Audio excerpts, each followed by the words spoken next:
Norton. Pet Shop Boys. Hello. How are you? Hello.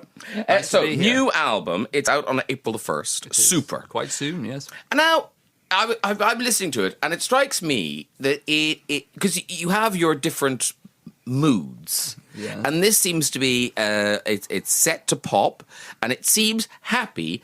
Is it, but you never know, is it ironically happy, or are you actually happy? Well, I don't think we're ever happy. But, God forbid, Chris. God forbid. I think it is happy, genuinely happy, by the way. It's not ironically happy. I think there's, Chris so doesn't agree. the opening track is called Happiness. I think we don't express ourselves in the music. Okay. I think that it's completely detached. Even So I don't know what you that can never means. tell. You can never tell what our mood is from listening to our music. Okay. But, well, I suppose... But also, I mean, again, I'm imagining this. Does the album get darker as it goes along? Yes, it does. Okay. I didn't imagine that. Okay. Yeah. Did you know that, Chris? No. I always thought there's light at the end of the tunnel, not darkness. I think it does get a bit darker as it goes on. I think it sort of It gets no darker, it gets more intense as it goes on. and moodier. Yeah, moodier. Yeah, the mood certainly. Even slightly sexy at one point. Oh, Yes. Stop it now. Stop it. Yes. not on a Saturday morning, surely. No. Now, annoyingly, I don't have the album with the track listing in front of me. I'm sure I did have it somewhere. Is it here Yes, somewhere? you do have it. Where is yes. it? No, that's All Saints. That's All Yeah. Saints. No, I The can't producer's see it. coming in. The producer's Yeah. coming in to rustle through bits of paper. Yeah, I he's think it's in your car. got his press. No, the curtains. album is in my car. Yeah. That's where I was listening to it. Okay. But we did have a list of all of the Yeah, we did have a list of us. It doesn't matter. It's fine. They'll remember. Will we? So yes, you will. Because it goes. It's Happiness is the first track. Yes. Then it's Pop Kids. That's it, it's very good, yes. Now, what's the next? track? 20-something. Is it 20-something? 20-something. Yeah. Does it have a kind of a? There's a sort of a very. It's almost like a sample of a kind of almost like hurdy-gurdy electric. It's not a sample, actually. No, it's played. Okay. Yeah. But it sounds almost like sort of like Turkish pop or. Well, it sounds like, actually, Latin American pop. Oh, is that where it's from? Yeah, no. Okay. Yeah, it's... we were on tour in Latin America. Thank you. I have, yes. Yes, 20-something, track 3. Yes, good. I wasn't wrong. Yes. It's 4 minutes and 22 seconds long, if you Is want to hear it. it? That's why I need to radio edit if it's a single. So, yeah, no, it's Latin American, that sound. And also, if you go to LA, they have a radio station that plays... what they call Spanglish. Spanglish mix of music, so it's in Spanish and English, and that they play mixes and records with this kind of Latin sound, which we've always really liked. And was that intentional? Because, I mean, Well, I know you're big all over the world, but we've- you're very popular in Latin America. Well, we've always loved this sound that you get on these records, and one day in the studio we stumbled across this sound. We couldn't believe our luck, really. Oh my God, it's we that were, sound. That's it. So we just, wrote a song around that. Because it's sort of new for you. Like, it is. It really kind of hit me. I was like, oh, that's kind of a new thing for Well, Pet Shop we Boys. try to do new things. We try not to just repeat ourselves. And no, that's not what you're meant to do. But that's You what we fools. try to do. Yes. So now, because it is quite a high concept, this is the second album in a trilogy. Is that right? With Stuart Price. Yes. It would be if we make the third. Yes. Okay, but is that the plan? It is. It's like Listen Without Prejudice, Volume 1. We're still waiting for Volume 2. Listen to that prejudice. There's bound to be questions. There's bound to be questions. People are like, whatever happened in Volume 2? Yeah, no, it's going to be three. It's a trilogy, so it's going to be in 3 parts. And this is the middle one, I suppose. Yeah. And when you began this, was it to do with working with Stuart Price, or was it to do with you had 3 separate sections of songs? No, it was in an interview. I on the top of my head said we're doing a trilogy with Stuart Price. I hadn't discussed it with Chris or with Stuart, so I was a bit worried that I'd said this afterwards. But they both seemed quite happy with it, and I think we feel with Stuart we've got a very strong creative relationship, and each time we can take it a bit further, and so there will definitely be a third one. Now, electric Could be 4. Could be What would it be called then? quartet. Quartet, yeah. Oh, we're on it. Yeah. Oh, we should go on Pointless together. Yeah. So We were requested on Pointless the other week. Oh, were you? We were, yeah. Oh, did they get it? We weren't pointless, but we weren't high either. Oh yeah, I guess I've that's I've got a good. screenshot of it, so I'll look later. Yeah, I'll look you up on Twitter. I'll find it. So, Electric was the first album you did with Stuart Price. Yes. Now, what was it, do you think, about that album that suddenly made it? You know, it was so successful. It was your most successful in what, 2 decades or something? Something like that, yes. Yeah. What was it? Why do you think that was the one that hit? I think we decided to go back to our electronic roots. Over the years, you know, we did a lot of stuff with the orchestras, like the BBC Concert Orchestra, or with Trevor Horn with a big sound, and we decided we would like to go back to the original idea of the Pet Shop Boys, which was very electric, very electronic, and very dancey. And so that's what we did with the last album, and it seemed to work. You know, the album before that was really quite downbeat. Elysium. It's a very beautiful album. Yeah, no, it is lovely. But sometimes I think at that point we thought we'd gone too far in that direction. We could maybe go back to the old electronic sound and recreate it. And Stuart grew up listening to our music. He's considerably younger than us, and he sort of knows what he has an idea what the Pet Shop Boys should sound like that we happen to agree with. So that's works, good. It does, yes, it works quite well. And because you now tour, you do these big tours, is it more fun to tour music like that rather than Elysium? Chris, Well, I'm asking that's Chris. Neil. No, I'm asking you. No, it's your turn. I saw a clip of Neil on. Oh, that's right, because Neil sent a clip through of Elvis Presley singing our backing track "Boys on My Mind." Someone's done a very clever mix. They've managed to take Elvis Presley's voice off Always on My Mind and jiggle it around and put it on the Pet Shop Boys version. So Wow. Elvis is singing with us, and it's really great. Anyway, great. so the clip of I never noticed really how much stomping around the stage. Oh, I'm doing very because I don't really look I up do. from the keyboard, so I don't really know what's I'm the going new on. Freddie Mercury. Well, Lynn Page, the choreographer, she's got you marching up and down now, hasn't she? Oh, she has me marching up and down. I have notes. I always know where I'm meant to be. She gets me doing bits of choreography.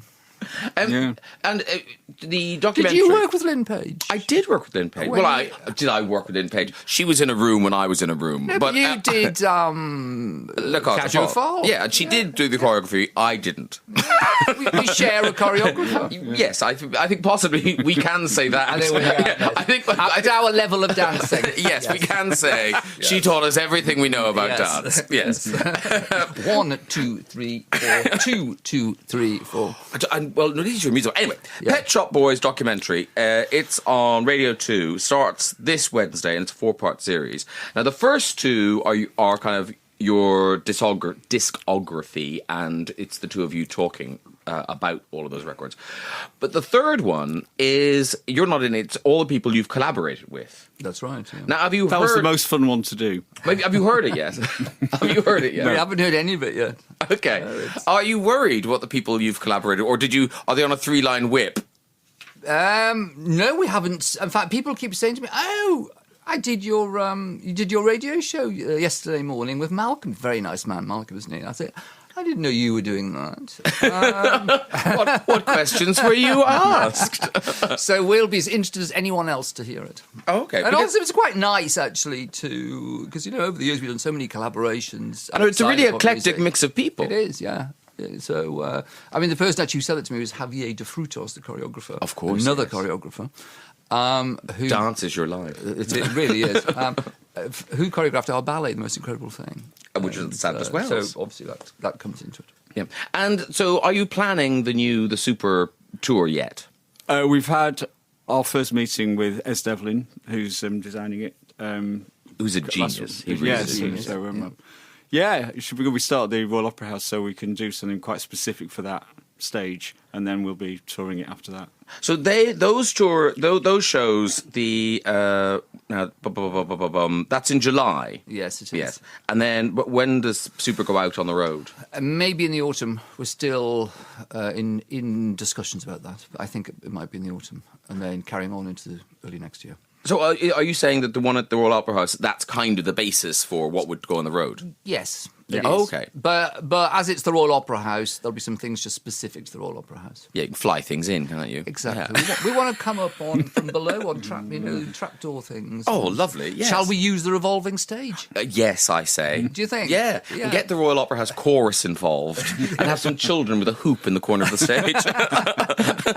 Perhaps you can be the creative director of this show along with us. Oh yeah, listen, I'll do that for you. You do choreography. so- Yes, yeah. you know, me and Lynn. Yeah, You not a did problem. something with Madonna, in fact, I seem to remember. Oh, don't. No, we're really not going to talk about that. The shame, the shame. They called us the pop kids, 'cause we love the pop hits and quoted the best bits.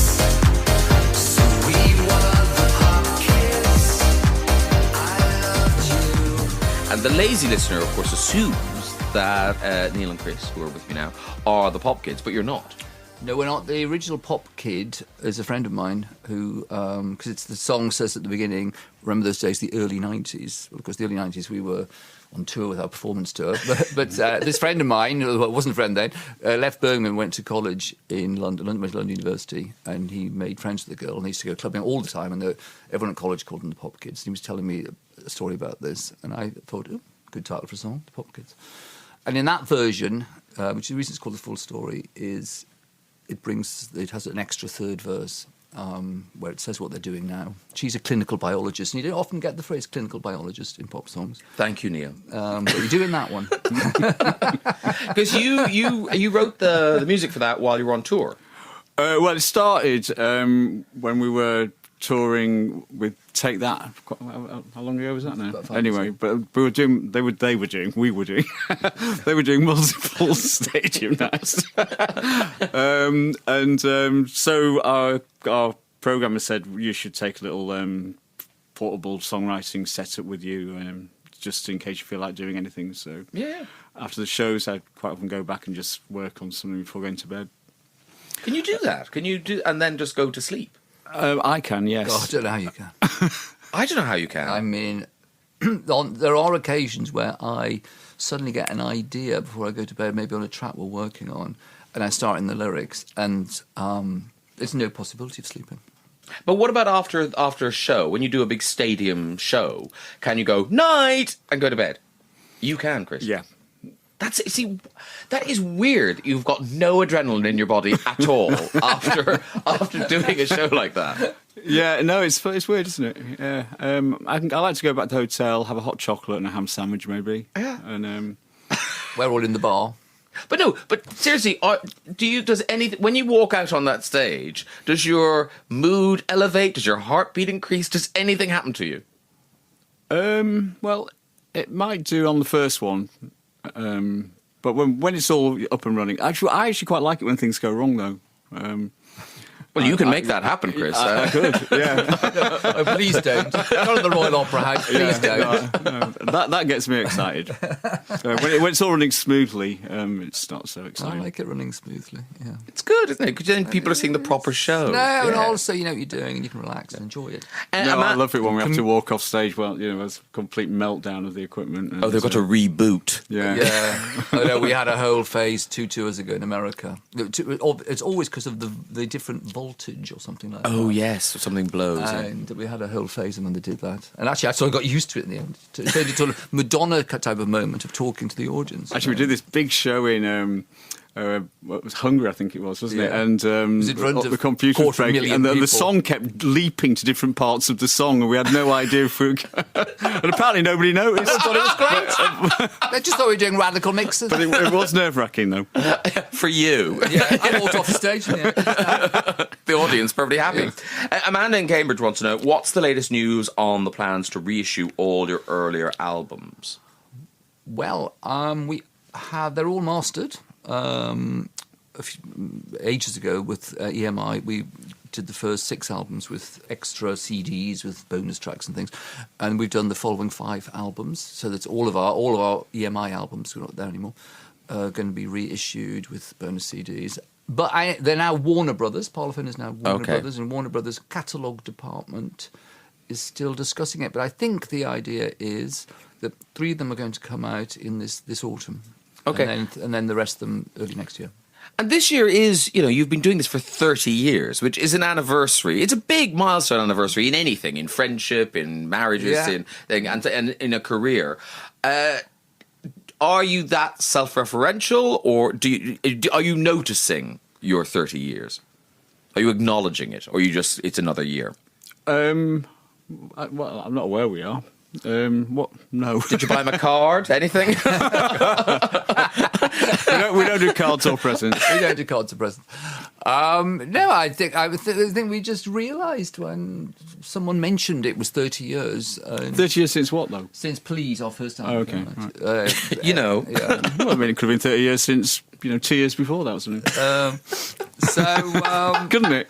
Yes, you're right, Chris. It could. 30 years since when? It was 30 years last year. I mean, something. wasn't it 30 years since we met just a few years ago? Yes, so, I mean, now it's always, 35 what I years. mean is, it's always 30 years from something. There's always an anniversary. What he means is there's always an anniversary coming up. This has got very deep. And Doctor Who fans are loving it. it was Liza's 70th birthday. Yes, last weekend. Yes. Last weekend I sent her a special little message. Did you? I'm going to tell this because when last time Liza played in London, she gave me her mobile number, and I read on BBC News that it was Liza's 70th birthday, and so I sent her a lovely text message, and I got an answer back 2 hours later. Answer from Liza, great, and it says, "I think you've got the wrong number." That was my answer. So I think I didn't have. I think I sent a lovely happy birthday message to Liza Minnelli to a total stranger in America. Okay, is that because Liza gave you the wrong number? Don't know. In that it was kind of- about 5 years ago. In that I never want to talk to you again way. No, I don't know. I got a phone call once from Liza Minnelli. I got a phone call saying, you will have a call from Liza Minnelli. Yeah. So I said, oh, great. And on she comes, and I'm doing the Royal Variety Show. Would you introduce me? So of course I will. I didn't want to do the Royal Variety Show, but of course I'll introduce you. So I called the BBC and I said, look, I've had this call from Liza Minnelli. I'm going to, I'll introduce you. Great. Anyway, I heard nothing. I was like, that's weird. I haven't heard anything. And finally, the producer from the BBC contacted me and said, yeah, we've been in touch with Liza. She's no recollection of that phone call. So either it wasn't her, or she has no recollection of that phone call. Maybe she's, yes, anyway. Phone manner, very poor. Very strange. Yeah, she's a legend, but very bad on the phone. She's a legend. Very bad on the Anyway, phone. happy birthday. Which was the most exciting? Your residency at the Savoy Theatre in 1997 or headlining at Glastonbury in 2010? Nico in Liverpool. Oh, I think Glastonbury in 2010 was. Yeah, I'd agree with that. It was. Now, come on. Did your little heart beat a bit faster at Glastonbury? Well, which one was that? Was that?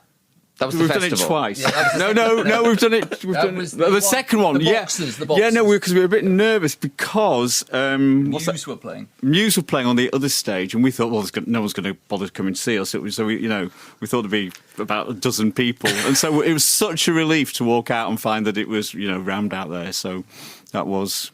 That's amazing.